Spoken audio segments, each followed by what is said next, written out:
Muy bien, aquí estamos de nuevo con ustedes para llevarles, como todos los días, a esta hora, temas del día. Se llama así porque son los temas que están en el tapete periodístico en este momento, en el escenario inmediato.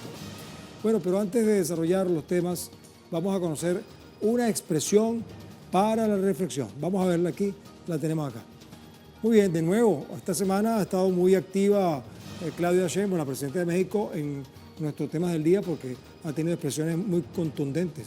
Hoy, a propósito del 115 aniversario del inicio de la Revolución Mexicana, Claudia Sheinbaum dijo, entre otras cosas, que fue un discurso además muy sólido, muy contundente, el poder ya no se usa para someter, sino para servir. Por supuesto se refiere a México, porque en otras partes todavía el poder lo usan para intereses particulares. Pero en este caso el poder ya no se usa para someter, sino para servir. Claudia Sheinbaum, ¿qué tiene que ver eso con el programa de hoy?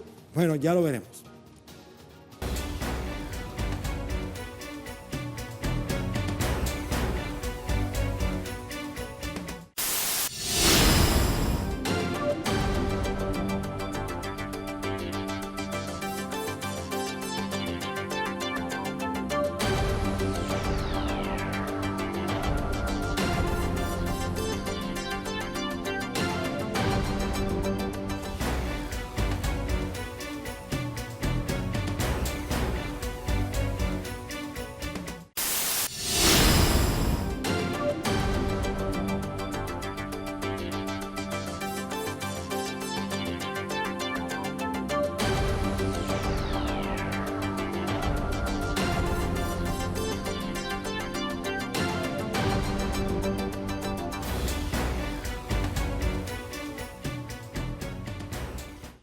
Bueno, las imágenes nos cuentan entonces cuáles son los temas principales hoy en Temas del Día. Les saluda Luis Guillermo García Bencomo y en nombre de todo el equipo, antes de seguir adelante, vamos a presentarles un elemento que es importante para nosotros, su participación para que haya mayor comunicación. La encuesta, la pregunta que hacemos a través de nuestra cuenta en Telegram, Telesur TV, donde, bueno, deseamos que ustedes nos ayuden a confeccionar una interpretación de una cosa como esta. México está conmemorando 115 años del triunfo de la revolución. Vamos a corregir un poco esto. México está conmemorando 115 años del comienzo del proceso revolucionario mexicano, que por supuesto fue triunfante 7 años después.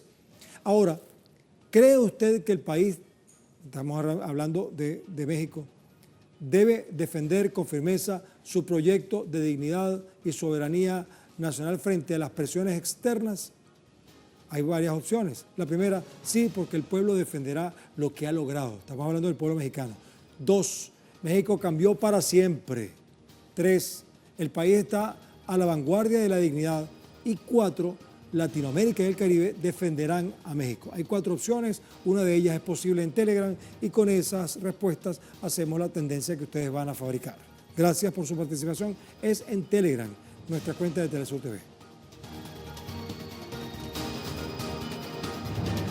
Para ayudarles entonces a confeccionar también su participación y para que conozcamos un poco más de este tema, vamos a empezar por ahí. México celebra el aniversario 115 del inicio del proceso revolucionario con un gran desfile cívico-militar en la ciudad capital, por supuesto.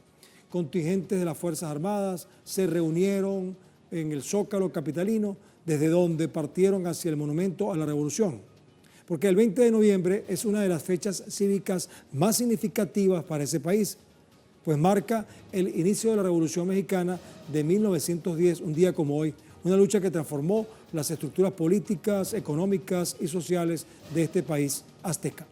La presidenta de esa nación, Claudia Sheinbaum, encabezó el evento y celebró la fecha recordando los logros del país. Y vean ustedes qué simbólico es el mensaje que está enviando Claudia Sheinbaum con las Fuerzas Armadas y ella como comandanta, porque así lo mencionan, comandanta en jefe de la Fuerza Armada en ese lugar.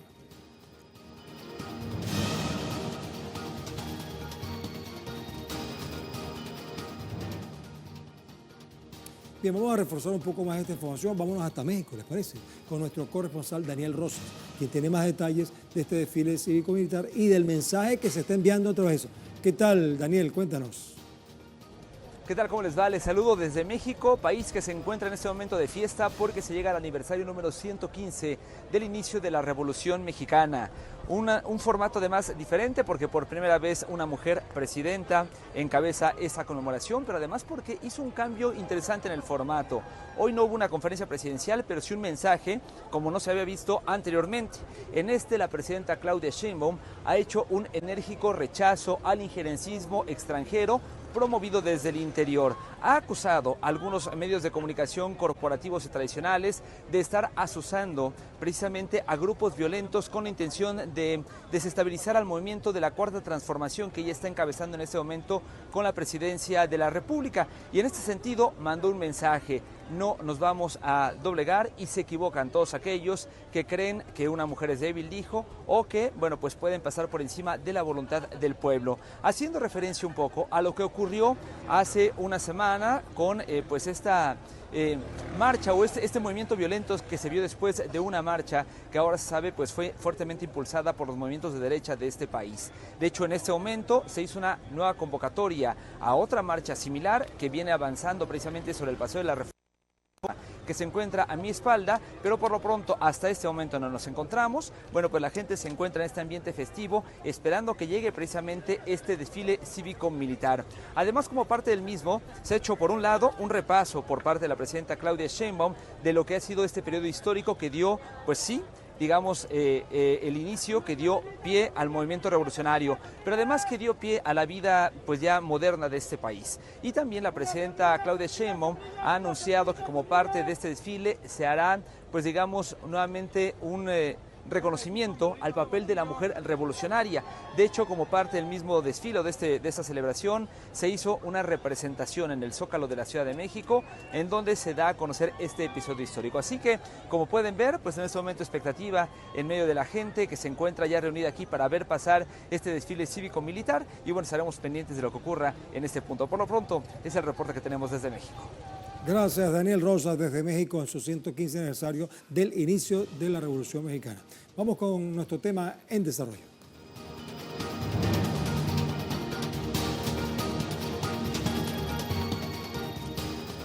Bueno, las autoridades cubanas realizaron un recorrido. ¿Por dónde lo hicieron? Por los asentamientos, diversos asentamientos afectados en Santiago de Cuba tras el paso del huracán Melissa.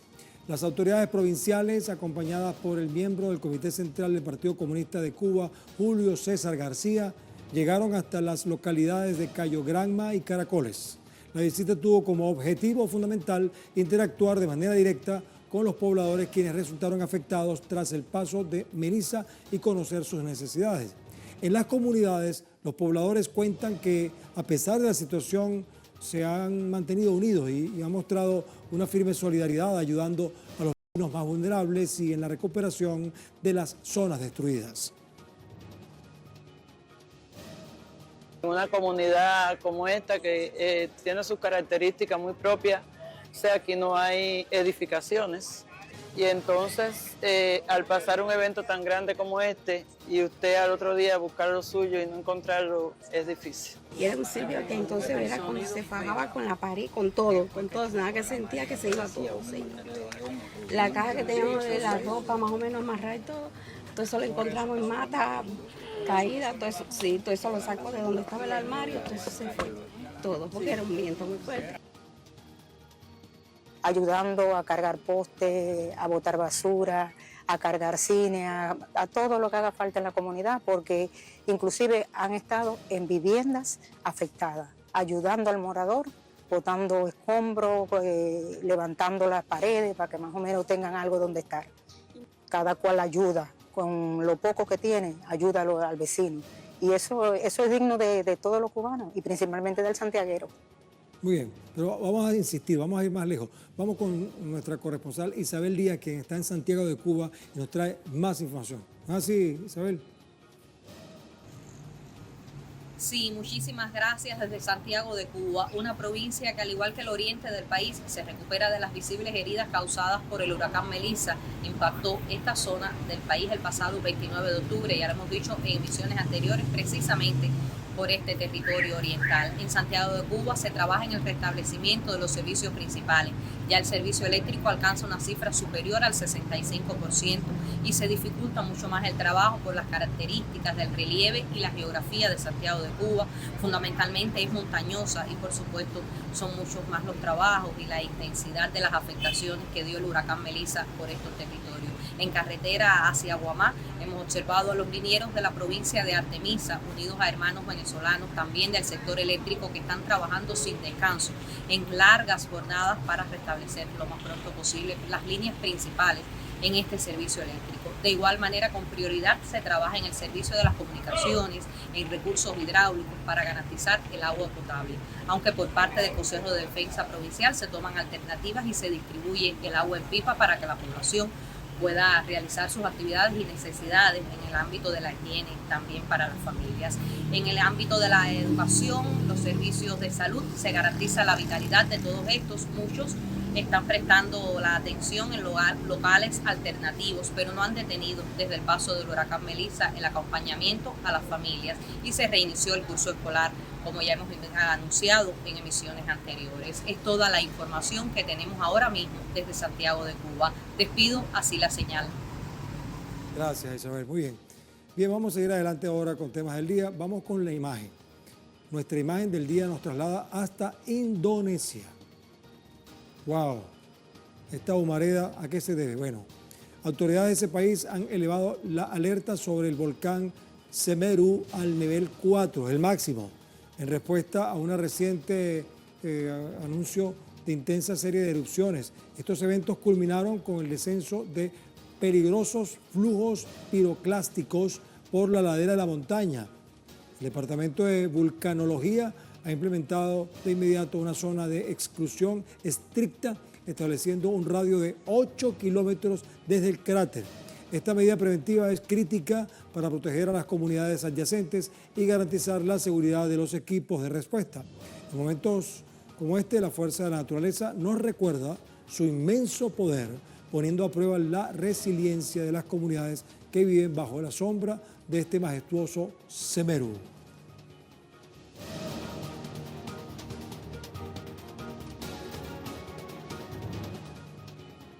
Bien, es el momento de hacer una pausa en temas del día, pero lo vamos a hacer con un tema que les va a quedar entonces como referencia, porque la décima es una forma poética con raíces profundas en la tradición española. La décima ha sido un vehículo de expresión cultural y artística durante siglos y está en todas partes de toda Latinoamérica. A lo largo de los años, la décima ha viajado por el mundo, adaptándose y floreciendo en diversas culturas, especialmente en América Latina.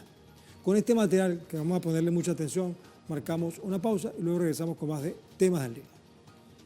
¿Sabías que la décima es la arquitectura poética que da forma al alma continental? Esta estrofa, que tuvo su mayor esplendor en el siglo de oro, no es una mera reliquia, es un código vivo de 10 versos octosílabos. La forma más conocida, la espinela, teje una rima intrincada que en América encuentra su hogar natural. La rítmica venezolana y la cadencia caribeña hacen que esta métrica antigua fluya con una facilidad asombrosa en el habla cotidiana. Esta forma poética se corona como un género social ineludible, utilizado por la gente para contar su historia, transmitir su conocimiento y registrar su memoria. Es un acto de profunda pertenencia cultural, donde la tradición se mantiene viva por la voz colectiva.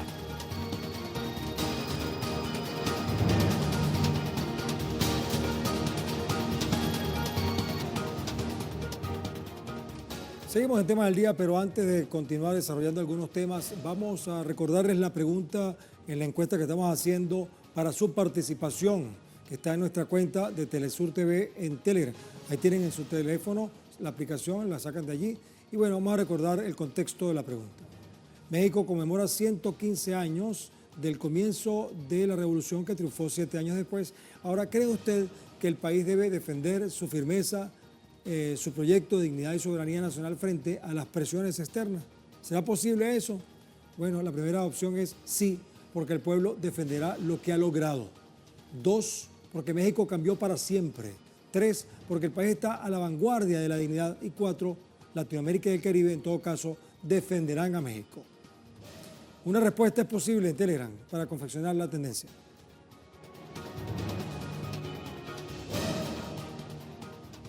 Nuestro siguiente tema, Venezuela. La Fuerza Armada Nacional Bolivariana inició la segunda fase de la operación electoral de cara a la cuarta consulta popular para garantizar y resguardar el proceso. ¿Cómo funciona esto? Bueno, las autoridades de las regiones y zonas estratégicas de defensa integral dieron inicio al despliegue en unión cívico, militar y policial para garantizar el proceso de consulta. El despliegue es en defensa del derecho político de los ciudadanos y ciudadanas, de acuerdo y con respecto a la Carta Magna, para que elijan en la cuarta consulta popular sus proyectos para atender las necesidades de las comunidades. El comandante de la Región Estratégica de Defensa Integral Oriental, el mayor general Juan Zulbarán, afirmó que están preparados para garantizar el sufragio durante la consulta. La operación consta de 3 fases bien definidas: preelectoral, electoral y postelectoral. En este momento y con este despliegue en curso, damos inicio a la segunda fase, conocida como fase electoral, la cual contempla 5 eventos principales: despliegue del material electoral, toma de los centros de votación, instalación de la mesa, acto de votación y repliegue. Estamos preparados y dispuestos al cumplimiento de la misión, donde garantizaremos el sufragio de los habitantes de la comunidad mayores de 15 años de edad, como máxima expresión de soberanía y democracia, durante el ejercicio del voto ciudadano, libre, universal, directo y secreto.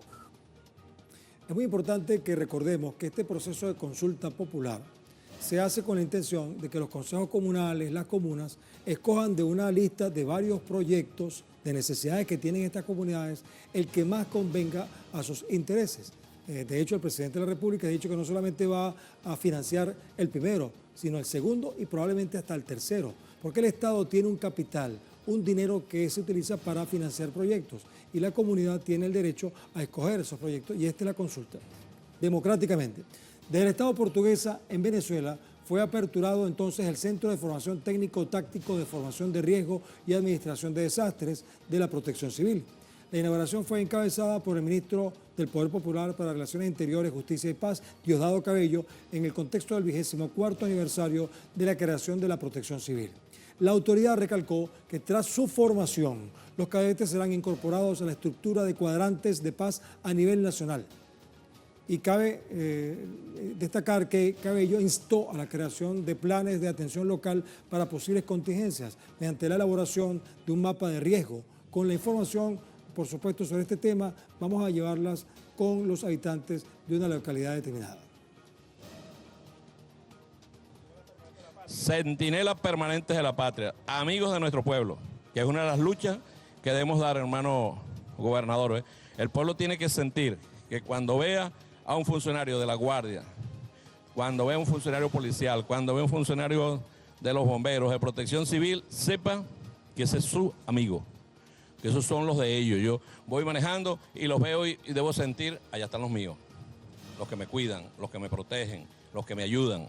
Y así debe ser la función de un funcionario público, de un servidor público, porque si no, no tiene sentido que sea servidor. Dígame usted los bomberos y Protección Civil. Eso es para hacerles un culto, pues, porque entonces ponen su vida en situaciones de altísimo riesgo. Ayer hubo un incendio en el oriente. El complejo petrocedeño. Ajá, y me llamó Oti y me dijo, mire, tenemos aquí, estamos esperando el protocolo, apenas ellos nos indiquen, nos metemos nosotros. Y se meten los que saben, que son ellos, pues.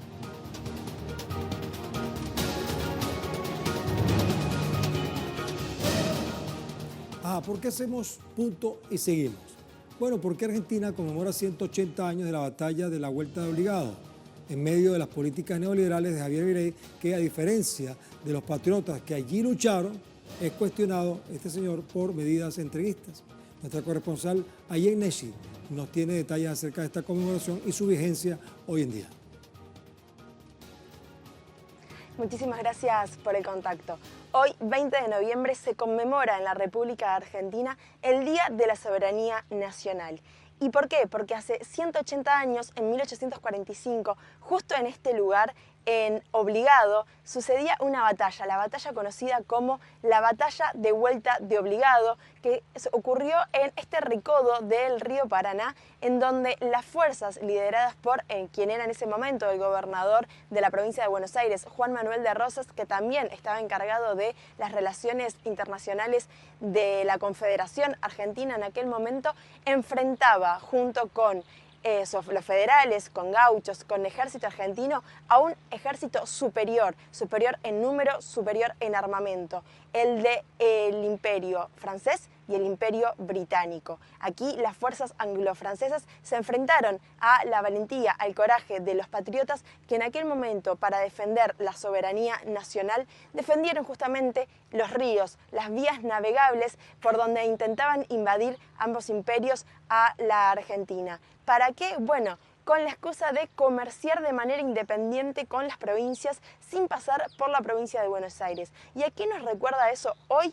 A Lamelas, el nuevo embajador de los Estados Unidos aquí en la Argentina, que está negociando, ya se juntó con algunos gobernadores para negociar los recursos para los Estados Unidos de manera individual, yendo en contra del sentido de soberanía, de la constitución de la soberanía argentina, a partir de la amalgama justamente de las provincias, del poder unificado del gobierno nacional, que lo cierto es que, a diferencia de estos héroes que hace 180 años muchos dejaron aquí su vida, está entregando la soberanía nacional por los acuerdos con Donald Trump, con los Estados Unidos, en donde cuando uno los lee ve la cantidad de beneficios que quedan para los Estados Unidos y los escasos y discutibles beneficios que quedan para la Argentina en caso de finalmente consolidarse ese acuerdo bilateral. Así que con Telesur viajamos hasta aquí un poco para contar la historia y un poco también para ver los contrastes de la situación actual en la República Argentina, gobernada por Javier Milei. Informó Ayan Messi desde Telesur Argentina. Gracias, Ayen. Bueno, hablando de celebraciones o conmemoraciones, tras 50 años de la muerte de Francisco Franco, el dictador de España, asociaciones españolas realizan tareas de exhumación de víctimas de la dictadura y de aquellos quienes sufrieron el golpe de Estado y represión. Por cierto, uno de los nombres más emblemáticos de esa dictadura y de esas muertes es Federico García Lorca, por ejemplo, que no han conseguido su cuerpo todavía. Desde Biznar, en Granada, nuestro corresponsal Sergio Rodríguez nos da más información al respecto. Muy buenas, ¿cómo estás, Sergio? Cuéntanos. Muy buenas, un saludo muy fuerte a toda la audiencia de Telesur. Pues efectivamente España celebra 50 años de libertad, así lo ha denominado el gobierno español en este 50 aniversario de la muerte del dictador Francisco Franco, pero las asociaciones memorialistas aseguran que todavía hay mucho trabajo que hacer contra el franquismo aquí en España. El primero de ellos, la exhumación de las víctimas de la dictadura y de la guerra civil, los represaliados por parte del franquismo. A mis espaldas pueden ver cómo en estos momentos se están realizando tareas de exhumación, son algunas de las que se están realizando en estos momentos en España, lo aseguran los propios arqueólogos, que vamos tarde porque son 50 años y en esta fosa en el verano de 1936, hace 89 años, se llevó a cabo estas fusilaciones, estas represiones contra civiles españoles de la provincia de Granada, y en la que también podría estar el propio Federico García Lorca, el poeta universal. Esas exhumaciones se realizan y las asociaciones memorialistas piden que se hagan mayores esfuerzos, porque todavía son decenas de miles los españoles que siguen en fosas, en cunetas, sepultados por la tierra sin ser identificados, decenas de familias que siguen pidiendo justicia en un país en el que además las calles y la simbología franquista aún no se ha retirado de forma completa, y donde las asociaciones piden que se profundice en la formación, sobre todo cuando hemos conocido hoy que una cuarta parte de los jóvenes ve de forma positiva un régimen autoritario como el franquismo, que acabó hace 50 años, un día como hoy. Gracias, Sergio. Importante esto para reivindicar la memoria de gente tan importante que luchó por la libertad en España, como él dijo y como hemos mencionado, entre ellos el gran Federico García Lorca. Bueno, vamos a ver el resultado de la participación de ustedes en nuestra encuesta en Telegram, en Telesur TV. Recordemos cómo es el contexto de la pregunta, porque México está conmemorando 115 años del inicio del proceso revolucionario que triunfó 7 años después. Y la pregunta es, ¿qué creen ustedes? que el país debe defender con firmeza su proyecto de dignidad y soberanía nacional frente a las presiones externas. Pareciera una pregunta de perogrullo, pero bueno, la respuesta que tuvo mayor participación es la primera, 80%, prácticamente 4/5 partes. Dice que si el pueblo va a estar defendiendo, lo va a lograr. Y va a lograr mantener lo que hasta el momento se ha alcanzado. 4% dice que México cambió para siempre. 7% el país está a la vanguardia de la dignidad y 9% dice que Latinoamérica y el Caribe defenderán a México. Pero se impuso la primera, 80%. Sí se va a lograr esto porque el pueblo defenderá lo que ha logrado en México.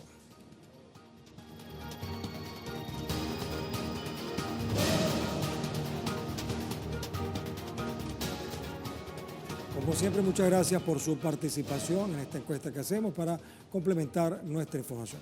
Bueno, vamos a despedirnos y lo hacemos con un video.